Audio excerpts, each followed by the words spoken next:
Hi again, Panther fans, and welcome to Inside Georgia State Football. It's the midway point for head coach Shawn Elliott and this Panther football team. Dave Cohen joined right now by Georgia State's head football coach Shawn Elliott. And again, it's interesting how quickly the season moves. We're already at the midway point, 6 games in. What are your thoughts so far on the way this team has been? It's been up and down this year so far. It really has. You're sitting right here 6 games in. You look at the first half of the season, and we had a pretty tough non-conference schedule, to tell you the truth. Those are some pretty good football teams that we faced, and some ups and downs. A lot of positives come out of it, a lot of negatives as well. But we're 2-4 sitting here, 1-1 in the conference, so we still have our big conference slate heading into the second half of this season.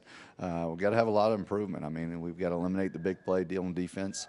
That's something that's really killed us in the first half of the season. It's just those long plays.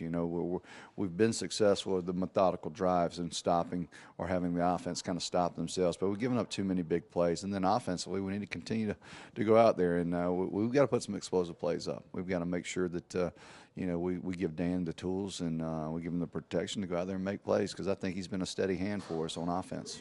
Not uncommon, as you mentioned, during the length of a college football season, but you did have a very challenging non-conference schedule, and then throw in injuries, and then throw in some youth, and that's a mixture for what we've seen so far this year. Yeah, we've had some growing pains, of course. Some young guys have to go out there and step up. Some injuries took place, but that's just the process of football. It happens to a lot of people. It happens to a lot of teams, and it just so happened to us. In trying to rebuild this football program, you had to go with a lot of youth in a lot of areas, and that takes its toll on you. But there's certainly going to be better players as the season moves on, and certainly in the future for us.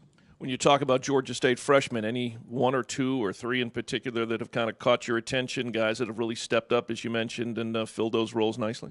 Well, you look at Quay White, they're playing the corner position. You got Seth Page and Destin Coates at the running back position.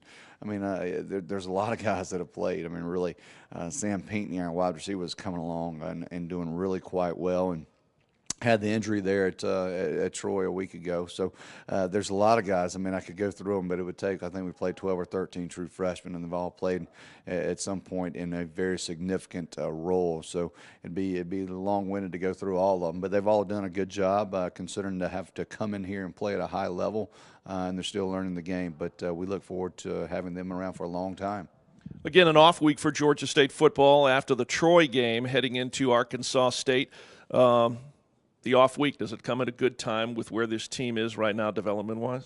Well, yeah. I mean, we had 2 really early games. When I say early games, we played a Friday night game, and then we had the Thursday contest on a short week. So we played a lot of games in relatively a short amount of time. But, yeah, we do get a little bit of a break. Those first 6 contests were tough on us. And, like I said, with the injuries and the youthfulness, you can go out there and get some things done. And then just to keep the legs fresh, I mean, to get ready for that second half run, that conference slate, is something that we needed. We needed to be some restful. So we've done a good job with that. We kept them off their feet, and we're practicing. But we're also getting a lot of mental stuff, just like today. I mean, we're actually not practicing. We're going to stay in here, and we're just going to get mentally focused on Arkansas State moving forward. Lastly, I watched Arkansas State, Appalachian State the other night. I'm sure you did too. That's the next opponent for Georgia State. It is, yeah. Certainly paid close attention to it. Very, very tough contest. If you look at both those teams that went out there, and for the first half, it was really toe-to-toe.